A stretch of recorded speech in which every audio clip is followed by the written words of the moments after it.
उपस्थित सभी दीदी को मेरा प्रणाम। प्रणाम दीदी। कहिए, कैसे हैं आप लोग और घर परिवार में सब कैसे हैं? हम लोग ठीक हैं दीदी।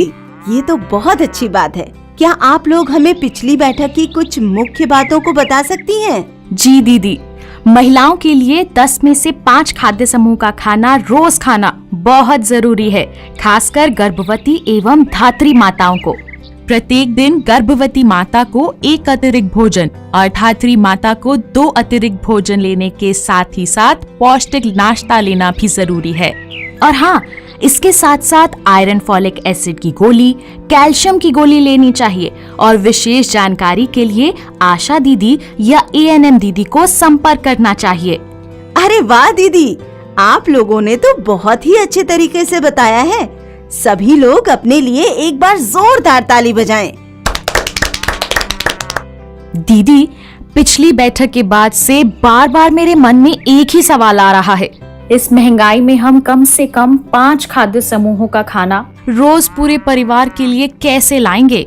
सही कह रही हैं आप दीदी, पर इसका भी बहुत आसान और सरल उपाय है। पर आइए, पहले हम गुणवंती दीदी से जानते हैं कि उन्होंने मीना और खुशबू को विभिन्न खाद्य समूहों का खाना किस प्रकार खिलाया। हुआ यूं कि मैं अपनी बूढ़ी माँ की सेवा के लिए अपने गांव गई थी और सब्जियां महंगी होने के कारण यहाँ मीना खुशबू को मसला हुआ भात और आलू खिलाया करती थी। एक दिन अचानक हमारी दूर की गोतनी आ पहुंची। खुशबू को खाना खिलाते देखकर उन्होंने कहा कि खुशबू की शारीरिक वृद्धि और विकास के लिए भात और आलू पर्याप्त नहीं है। इस तरह वो तो और भी कमजोर हो जाएगी। खुशबू को कई प्रकार के पोषक तत्वों की जरूरत है, जो 7 में से कम 4 आहार समूह का भोजन करके ही मिलेगा। पोषण बगीचा लगाकर तरह तरह के फल और सब्जियों को आसानी से प्राप्त किया जा सकता है। साथ ही उन्होंने ये भी कहा कि उनके गांव में तो जीविका की मदद से घर घर पोषण बगीचा है। जब मैं वापस आई तो मीना ने सारी बातें बताई। फिर हम दोनों ने मिलकर अपने घर में भी पोषण बगीचा लगाया। इससे हमें साल भर पौष्टिक साग सब्जियां भी मिल जाती हैं और पैसों की बचत भी हो जाती है। पोषण बगीचा वो क्या होता है? जरा हमें भी विस्तार से बताइए ना। पोषण बगीचा माने घर या घर के आसपास की जमीन पर लगाई गई फल और सब्जियों का बगीचा, जिसमें हरी पत्तेदार साग सब्जी, लाल और पीले फल एवं सब्जियां और मौसमी फल सब्जियां उपजाई जाती हों। लेकिन हरी पत्तेदार साग सब्जी, लाल और पीले फल एवं सब्जियां और मौसमी फल सब्जियों से बच्चों को क्या फायदा होगा दीदी? पोषण बगीचा से बच्चों को तो फायदा होगा ही, साथ ही साथ पूरे परिवार को भी फायदे होंगे। जैसे घर के सभी सदस्य, विशेषकर गर्भवती माता, धात्री माता और बच्चे हरी पत्तेदार साग सब्जी खा पाएंगे, जिससे कि वो खून की कमी अर्थात एनीमिया से बच पाएंगे। लाल पीले फल और सब्जी भरपूर मात्रा में खा पाएंगे। इससे इनके शरीर को भरपूर मात्रा में विटामिन ए मिलेगा, जिससे वो रतौंधी एवं और भी कई बीमारियों से बच सकते हैं। मौसमी फल सब्जियों से सर्दी, खांसी, जुकाम आदि से बच पाएंगे। अच्छा, तो पोषण बगीचा लगाना इसलिए जरूरी है? इतना ही नहीं, और भी बहुत सारे फायदे हैं पोषण बगीचा के। जैसे पूरे परिवार के लिए साल भर ताजी सब्जियां और फल उपलब्ध हो जाता है, जिससे कि हम रासायनिक और कीटनाशक दवाई के उपयोग से बच जाते हैं। आहार विविधता अर्थात महिलाओं को 10 में से 5 और बच्चों को 7 में से 4 आहार समूह आसानी से दिया जा सकता है। बाजार से सब्जी फल लाने की परेशानी से तो छुट्टी मिलती ही है, साथ में पैसों की बचत भी होती है।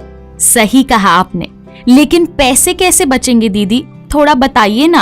अरे दीदी, जब हम विभिन्न प्रकार के फल और सब्जी खाएंगे तो हमारे शरीर में रोगों से लड़ने की क्षमता बढ़ेगी, हम बीमार कम पड़ेंगे और डॉक्टर को जाने वाला पैसा बच जाएगा। साथ ही शहर आने जाने और फल सब्जियों के मूल्य पर होने वाले खर्चे भी तो बचेंगे। इतने सारे फायदे, तब तो मैं भी पोषण बगीचा जरूर ही लगाऊंगी। दीदी, इसके लिए क्या करना चाहिए और इसे कब लगा सकते हैं? इसके लिए घर आंगन की जमीन का इस्तेमाल किया जा सकता है और इसे किसी भी मौसम में यानी कि साल भर कभी भी लगाया जा सकता है। लेकिन जिनके पास जमीन नहीं है वो कैसे लगाएंगे पोषण बगीचा? जिनके घर में या आसपास जमीन नहीं है वो अपने घर के छत पर पुराने बोडे, गत्ते, प्लास्टिक के डिब्बे, टूटी फूटी बाल्टी, गमले में भी मिट्टी भरकर पोषण बगीचा लगा सकते हैं। और इस बगीचे में हम क्या क्या लगा सकते हैं दीदी? इसमें हम विभिन्न प्रकार के हरे पत्तेदार साग जैसे पालक, बथुआ, चौलाई, मेथी, पुदीना, सरसों आदि लगा सकते हैं। साथ ही लाल पीले फल और सब्जियां जैसे पपीता, केला, कोहड़ा, गाजर, टमाटर लगा सकते हैं। अन्य सब्जियां या अन्य फल जैसे कद्दू, नेनुआ, गोभी, खीरा, अमरूद, नींबू, आंवला भी लगा सकते हैं। अब तो हम सभी लगाना चाहेंगे पोषण बगीचा। बताइए इसके लिए हमें क्या करना होगा? पोषण बगीचा लगाने के लिए कुछ और भी जरूरी बातें हैं, जैसे सिंचाई का सही प्रबंध करना। इसके लिए हम घर में उपयोग किया पानी जैसे चावल या सब्जी का धोया हुआ पानी भी उपयोग कर सकते हैं। घर में ही उपलब्ध सूखे पत्ते, गोबर, सब्जी एवं फलों के छिलके से बनाए गए खाद का उपयोग कर सकते हैं। समय समय पर बागीचे के आसपास की सफाई और पौधों के आसपास की घास को हटाना भी जरूरी है। एक छोटा सा नर्सरी तैयार करना जिससे कि अगले मौसम में लगाए जाने वाले पौधे बिना खर्च के तैयार हो सकें। और इसकी अधिक जानकारी के लिए आप अपने ग्राम संगठन के VRP से भी मदद ले सकते हैं। तो दीदी अब आप बताएं कि पोषण बगीचा के बारे में आपने क्या क्या सीखा? पोषण बगीचा हर घर में होना चाहिए क्योंकि इसके बहुत सारे फायदे हैं, वो भी बहुत कम खर्च में। बाजार से सब्जी खरीदने पर होने वाले खर्चे को हम बचा सकते हैं और हम रासायनिक कीटनाशक दवाई युक्त फल और सब्जी खाने से बच जाते हैं और हमारा परिवार सुखी और समृद्ध होता है। बहुत अच्छा दीदी, तो आइए एक बार मिलकर बोलें, पोषण बगीचा लगाएं, परिवार को सुखी और समृद्ध बनाएं। पोषण बगीचा लगाएं, परिवार को सुखी और समृद्ध बनाएं। आप सभी का बहुत बहुत धन्यवाद दीदी। फिर मिलेंगे अगली बैठक में एक नए विषय के साथ।